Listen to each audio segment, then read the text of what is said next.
to Kickin' it with the Carrolls. And today is a special day. It's my parents' 32nd anniversary. Here we have my mother and my father celebrating 32 years. And today what we want to do is give y'all a path or give y'all insight into what it takes to stay together for 32 years. 32 years, y'all. So what we're going to be doing is asking them a series of questions, giving their perspective on the questions, and hopefully y'all can learn something from those questions. So we might as well go ahead and get into it. So the first question is, how did you meet and what attracted you to each other? Well, we were at Bryan and Stratton back in 1990, and I remember the date.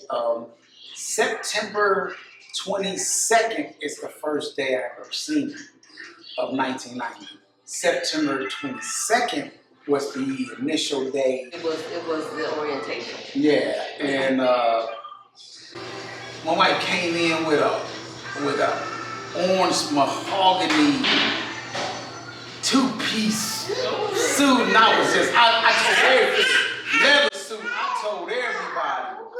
told everybody, just like I said, ain't no knocking do that right there. Yeah, that's just too much for me. Came in with this mahogany orange leather miniskirt suit, business suit. Nice, but as soon as I seen it, I'll never forget it. I sat at the table and I said to myself, literally, won't be able to do it. Won't be able to do it. Won't be able to do it. That's just not me. That's not me. That's too much for me. Yeah. Okay, what was your perspective of it all? Okay, I actually didn't notice him that day. Yeah. I noticed him when we were in economics. Okay. How far away from that day is that? I'd say probably maybe the next following week. Okay. You know, following week we came in, we were in economics. Oh, even before that, I noticed him because he was walking down the hall singing and whistling. Singing and whistling. Mm-hmm. And then when we were at our lockers, he asked me what my name was. And I said, Lashella. And he said, what you say? Did you say Michelle? You take my love and I'm willing. There's no limit to the love I'm giving. The love I'm giving. So you know Michelle was big back then. So I started. I remember that day. That was his pickup line. Did you say that was his pickup line? Not necessarily. It really wasn't. I just It came to you. Natural. Conversation. Yeah, and then, so that was the first encounter. The second encounter was in economics class. And I recognized how intelligent he was. You know, because he was always engaged in, you know, the class, conversation, and, you know. I was like, oh, okay. All right. What are some of the biggest challenges you faced in your marriage, and how did you overcome them? if I ever got to think about challenges, if it involves both of us, it mostly involves where we talk about our children. I was always a disciplinarian. Okay. Flat out. Okay. Single. I come from a foundation of where numbers rule my whole world. And I'm saying, when I say that, I'm talking about my family is so huge that we just didn't have much. If you didn't get in time, you didn't eat. And my wife just was different on that mode. So actually, now that I started to go off into that, can you pose that question one more time to me? True. So other than that, man, you know, shoot, just like everybody else, we really did. We had some challenges. You know, whether you did something that you didn't think you did or you didn't do, but here's something that we did do that always clobbered that, is that we made sure every day that we would not, in that day, when I was expanding on that and talking about that, we was not going to be like that. We're not that. You know, when you no, we's not doing that. We's not doing that. We're So not mark that down, y'all. Don't go to bed angry. Talk about it, no matter what. And what would you say one of the biggest challenges was, and how did you overcome it? One of the biggest challenges was Out of 32 years. out of 32 years, you know, and with me being, yeah, no, seriously, like, if you know, from on a spiritual perspective, one of the challenges was, you know, being one of Jehovah's Witnesses, and my husband's not, you know, as learning, you know, as you know, find the learning. joy in all of it. No, Though. no, listen, but as learning, as going through and learning and learning that the main goal, regardless of anything, is love. Love is the key to all things. So to overcome that challenge is you can win anybody over without a word, with just how you display or treat them. Yeah. You know, so Your deliverance of it. so I would say, you know, even with that, you know, because some people in any religion can be really judgmental. Okay. Judgmental. I can see that, okay. You know, and it don't matter what. So in other words, we're talking about every we're talking about every religion. We have these opportunities This to is be. what I said. Yes. I said, yes, I did. If you go, you'll leave them back. I said, it don't matter what religion you are, sometimes you can be judgmental. And we are not here to, that's not our assignment. Our assignment is to love, you know? And so to overcome that challenge is just that, it's love. So no matter what perspective you come from, love is the ultimate remedy for anything. But the assignment is love, y'all. The assignment is love. Next question. How do you maintain intimacy and connection in your relationship? It's simple work. It's simple work. You have to actually talk. You have to just go through things. You just do. You really do. You have to. It's not a blue pill. And you gotta just go through it and work through it. You gotta have. It's a trust. It's what would answer every question that y'all have already answered, which is communication, compromise, and spirituality. How about you, Mom? I would say, just like that, it's thinking ahead, thinking of the other person, and before you think of yourself. Yeah. So if you both do that, you have a harmony. You can change. It's a chance for it. Yeah. There's no guarantee to anything. Yeah. There's a chance. It's for an it. opportunity. Yes, it is. You set the stage. It's not the there's You nothing. set the stage. You put that work in, you see what you get. Yeah. Next question. How do you handle disagreements or conflicts within your marriage? We've almost answered this. There's some them hollering, and sometimes it's from my end. But my end of hollering is where I can do it, where we don't even gotta have a big disagreement, but because my way I handle it with words and I go strong, it can be seen that way. And my wife sometimes pull herself back because of that. But in most cases, it's the same thing we said before. No matter what, we are not going to bed. We're out knowing that we are okay together and it'll be absolutely love. And that's just the truth. They're gonna get it from us. You're gonna get it from us. All right, restate that question. How do you handle disagreement and conflicts without the marriage, throughout your marriage? You know, 32 years is a long time. And I'd say each decade, you know, for me, I've, blossomed. That's the word I want to say. Because with anything, you have to be able to discuss. Because with me, I don't like conflict. So a person that doesn't like conflict wouldn't do anything at all.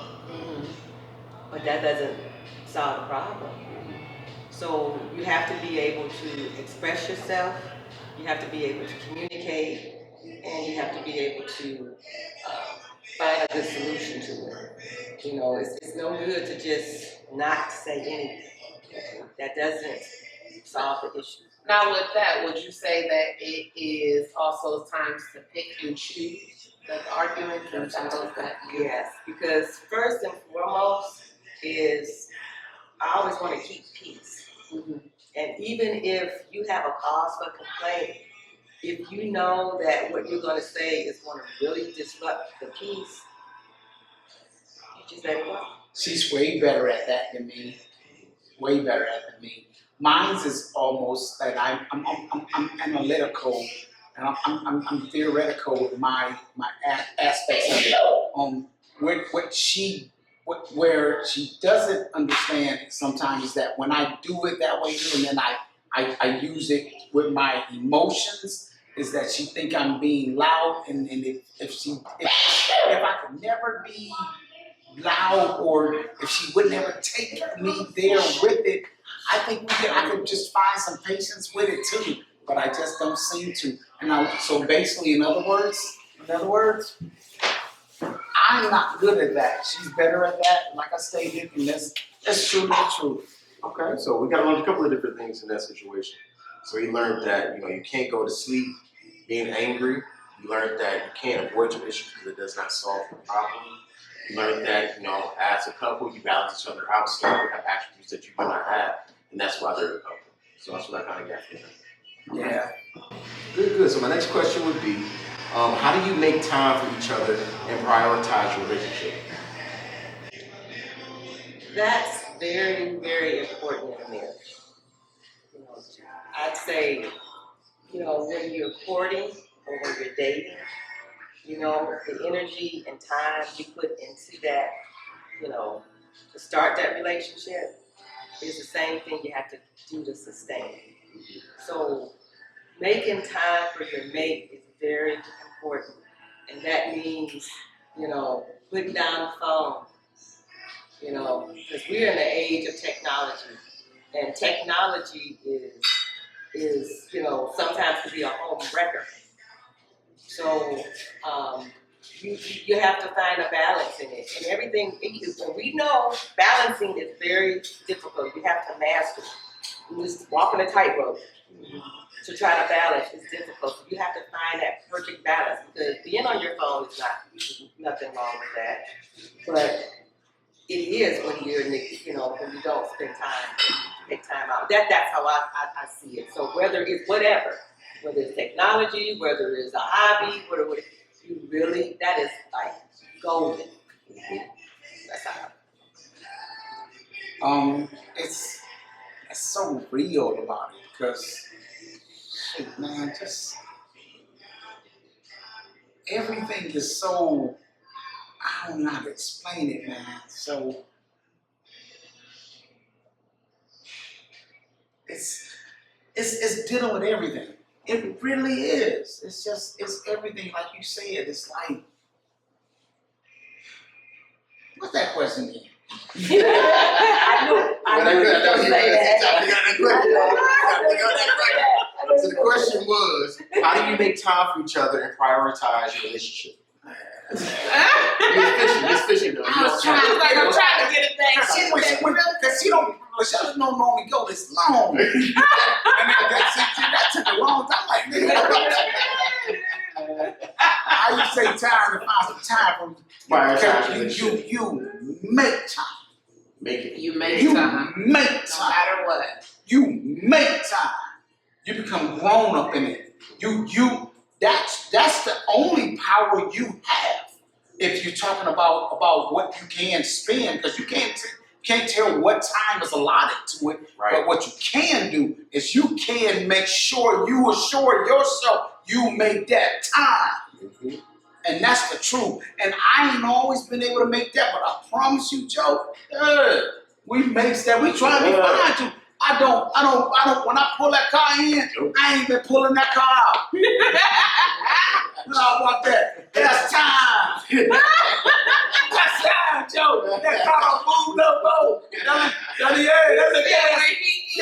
gas station. Ain't seen me in so long. We'll get to that. How do you keep the spark alive in your marriage? Humor, love, laughter, Jehovah. Amen, y'all.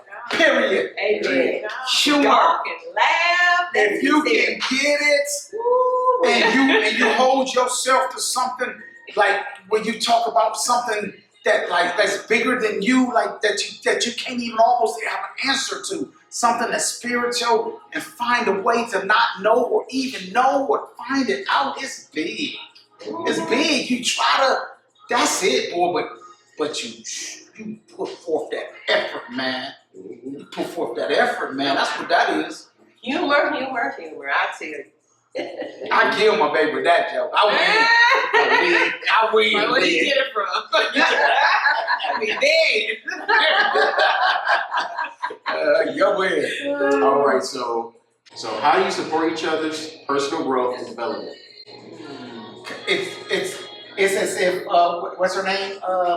The sing the song. Anything? What's her name? Let us see. One is us two. Right. That's it. Means us. One means us. One Means us. us. Two. One. There's only that. One has growth and means That's it. That's all it is. That's all it can ever be. When you marry, you become one. When you're assured of it. Yes. When you're assured of it. Yes. You know, because you always have doubts and stuff and different things. But when you're you know, married, you go. I know when you do. You do, but I'm keeping it real. You know, I got it. I know. I ain't. You know. Look, listen to me. Yeah. You are absolutely correct. I am not dodging that. All I'm saying is that not everyone gets that, and this is why you're posing this question. And I'm saying that boom, boom, boom. Yes, you got to be able to get that, Joe. Yeah, get it. You got to be able to get that. We got married at 19, but we got married. Why did we get married? We got married because we wanted to do the right thing. And when we say you want to do the right thing, what? Spiritually, you know. We were having sex, and we wasn't married, and we wanted to have Jehovah. We wanted to be married. It just, you know. No, that's because I said, you know what? we weren't even completely in love. We was reading the Bible on the phone to each other. Look, I'm like, you know what? I can't be given. We can't do that. We need to be committed. You know. And what happened when you said no more? We need to be committed because this is not. We got married the next day. I said, you know what? You know. She picked me up at school. And she said, I'm gonna ask you a question when you get home. I said, ooh, what did I do today at school? What did I do wrong? And I picked up, she said, will you marry me? And I paused and she said, it's okay, you don't gotta answer right now. And I was like, oh, thank God I don't. but listen to this. Only on that moment was when I thought that it was real. Because otherwise, when she initially asked me, right there, right before that, I was so naive. Once I really found out that's all she was, I said, if that's what make you think is real, I'll do it. That's how naive I was. I don't care. I'm going to do this same love anyway. Right. Yes. Sir. I'm like, all right, here we So go. we got married in January in the cold. Who gets married in January? Our parents found out the same day. They weren't invited, y'all. The same So they got married We when got mama said, I's the married. I was married now. No. Oh. No. We was gonna keep it a secret. Because we was moving in 2 weeks later. We already did anyway. We already had our apartment. Oh. And we had to wait because we had to put the deposit But down. one of my friends saw us going up at later part of the day on the elevator in the Justice Center, and they knew that the traffic courts are done. So he said, we going up there to get married. And he told my girlfriend, and she went into girlfriend. You know my ex-girlfriend, I'm sorry. Saying that. Thank y'all. Sit down. I'm so sorry. Let's get to it, y'all. So how about this? What happened? Yeah.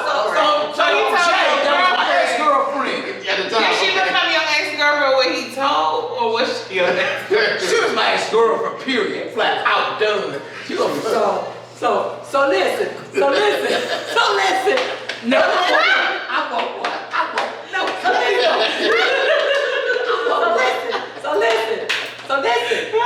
so listen. We had got married, but we was waiting for Antoine to get his income tax check. Okay. January, right? Yeah, January. So it was January 17th, but we was waiting until, January. Yeah, I'm gonna check. So I went home, I had my little ring, and I had it on, and my sister said, "What's that?" Yeah. "Oh, mommy, purple got there." And I was like, Yeah. "Oh boy." That thing was downhill from that point. My mama said, you get that annoyed. I said, no, I'm scared, no. No, I'm not. His mama lives 32 years later. 32 years later. It didn't work. Didn't work, no moment. How has your communication evolved over the years? How has it evolved? Okay. Yeah. Spirituality. The Bible is a book of practical values, practical everyday life guidance. It's part of love, we get in the way of it. Yeah, and if you take advantage of those principles, it works. It works, and that wasn't always the case, Like right now, I'm missing my granddaughter. Like even though we didn't do, even though I am missing my granddaughter.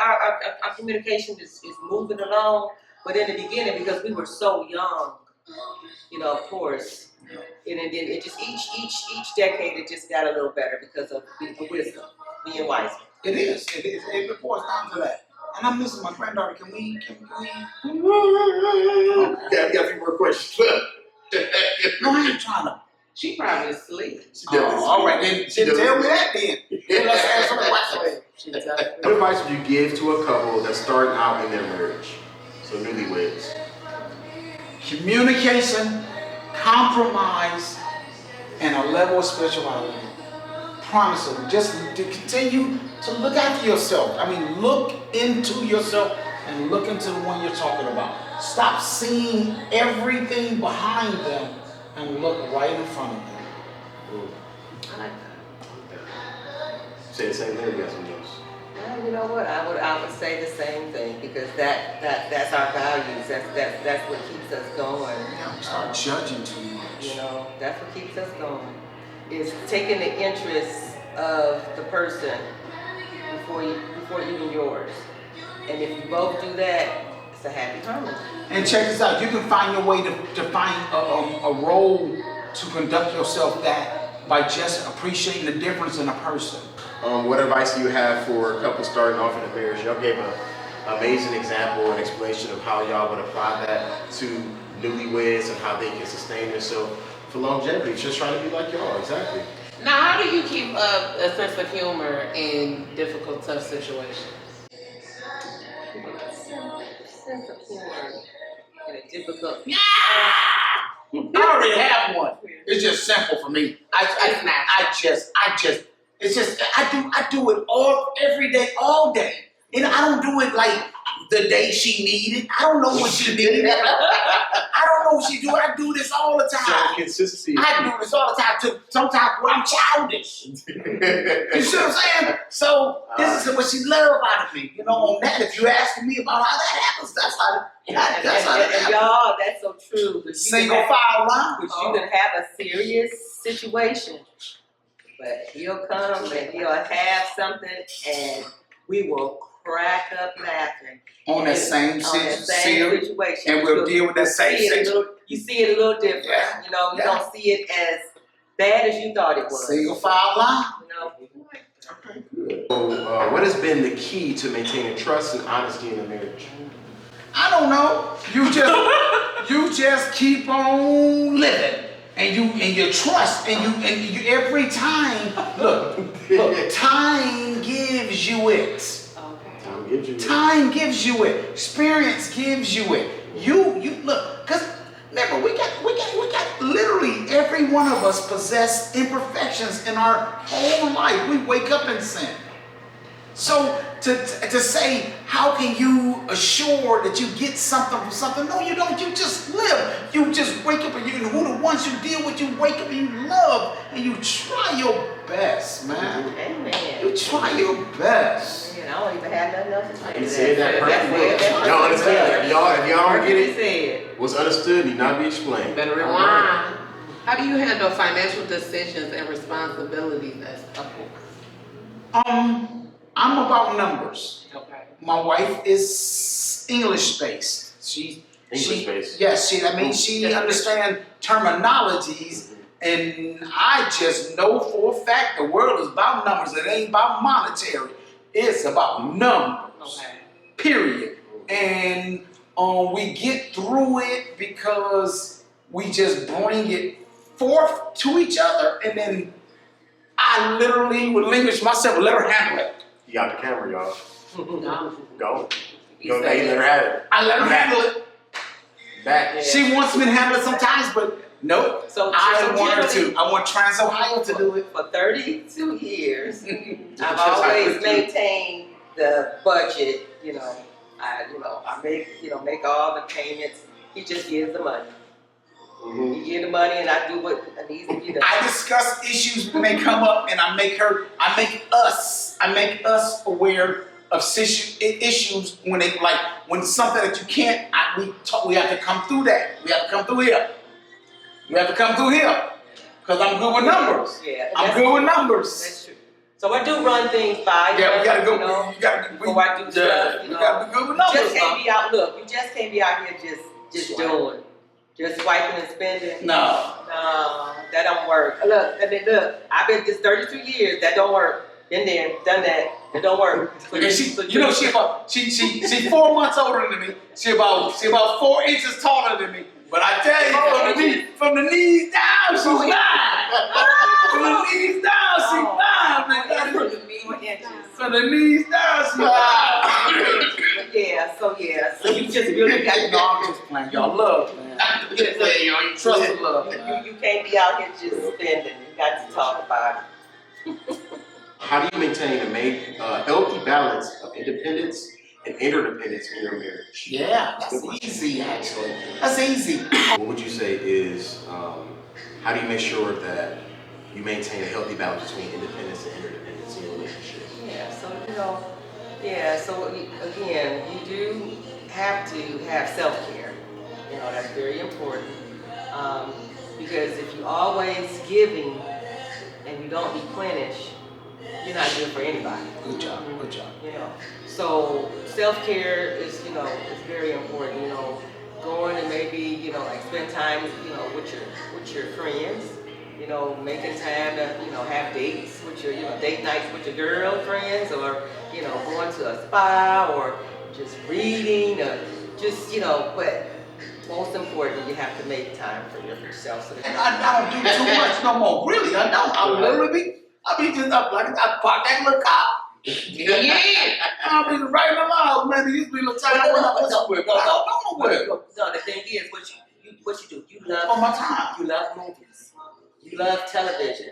So the time for yourself, you would get up early in the morning, and you would take that time for yourself and watch the movie you want to watch. Mm-hmm. You go for your run. Yeah, I love my granddaughter too. I love my granddaughter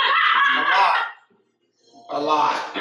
If y'all didn't know anything. But then you know. No, I love my grandchildren. But look, time for yourself.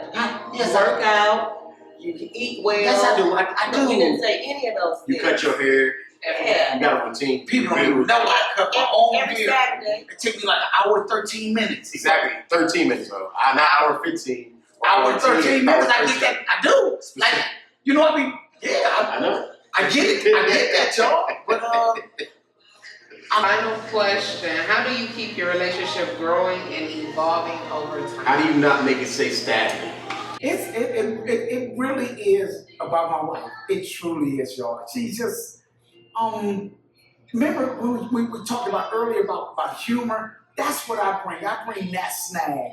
But my wife brings so much natural, like vigor and love to everything that it sustains. You can say it, baby. You already know. You the reason. You actually wake up our whole family this way.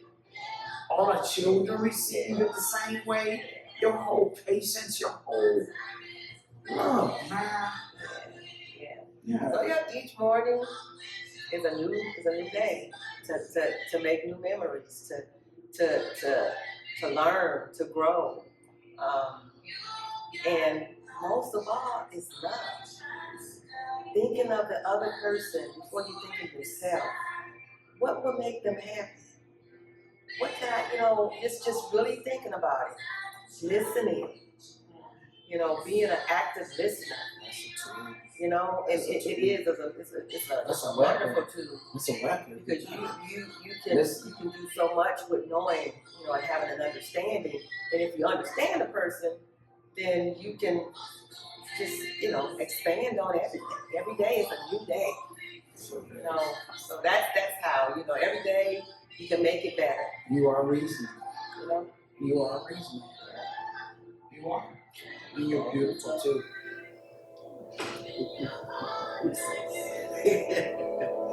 Can we just let them, y'all?